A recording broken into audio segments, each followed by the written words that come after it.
While Nancy Pelosi and Adam Schiff and Jerry Nadler display their fake passion in defending a constitution that none of them actually care about, while the media fawns over which mansion Prince Harry and Meghan will live in, and while climate alarmists talk about wildfires as if the majority of them weren't started by arsonists, while all that BS was being bandied about, people in Iran are essentially risking their lives by standing up to a terrorist-supporting, innocent people-killing regime.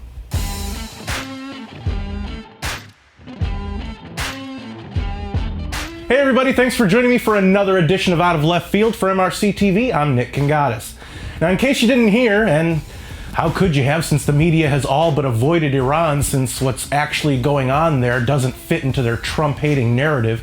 But in case you didn't hear, innocent Iranians are being shot by the government that says everything is the US's fault. Not only is that currently happening, which again, the media cares not one bit about, after all, they have to help the Democrats impeach a president. Have you heard the name Kimia Alizadeh before? Well, if you haven't, you're not alone. Alizadeh is Iran's only female Olympic medalist in the country's history. Her bronze medal in Taekwondo was hailed by the media not for the accomplishment, but because she was the first woman from Iran to win a medal. In 2016, much like the media did after the killing of Iranian murderer Qasem Soleimani, they heaped praise on Iran for Alizadeh's accomplishment. Sorry, but a woman winning anything in 2016 shouldn't be a point of pride for a country, but an embarrassment that it didn't happen sooner. Well, fast forward to 2020, and Alizadeh said in an Instagram post last weekend that she has defected from Iran, describing herself as, quote, one of the millions of oppressed women in Iran who they have been playing with for years, unquote, according to CNN. One part of her social media post in particular stood out that should tell people how Iran treats its people in general, let alone their athletes. Quote, they took me wherever they wanted. I wore whatever they said. Every sentence they ordered me to say, I repeated. Whenever they saw fit, they exploited me, unquote. Sounds a lot like Soviet Russia circa 1950.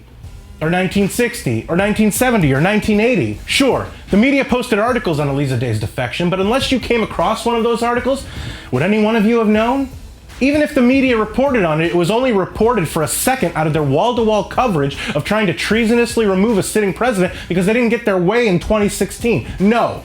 The media and the world were too busy worrying about what spoiled, entitled faux royalty will do with the rest of their lives. Here's something for you. Alizadeh is the true story of an empowered woman, not Meghan Markle. Alizadeh is the true story of people standing up to a tyrannical government, not this stupid impeachment process which just drains more of our money every day. The Iranian government really hasn't said much at all about Alizadeh's defection, other than a semi-official Iranian news agency claiming that she left for the Netherlands and that she might compete for another country in 2020. But think about it. Why would they? The one woman in Iran who broke through the glass ceiling in the last 40 years left because Iran sucks.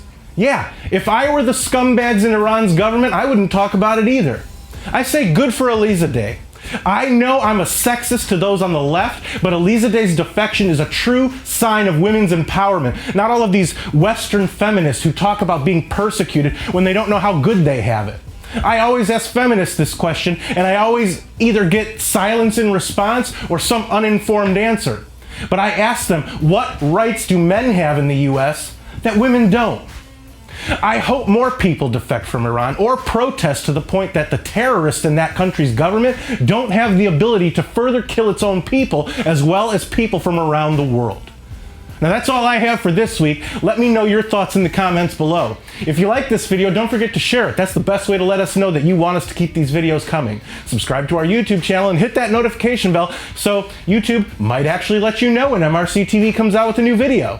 Like us on Facebook and follow us on Instagram and Twitter. For MRC-TV, I'm Nick Kangadis.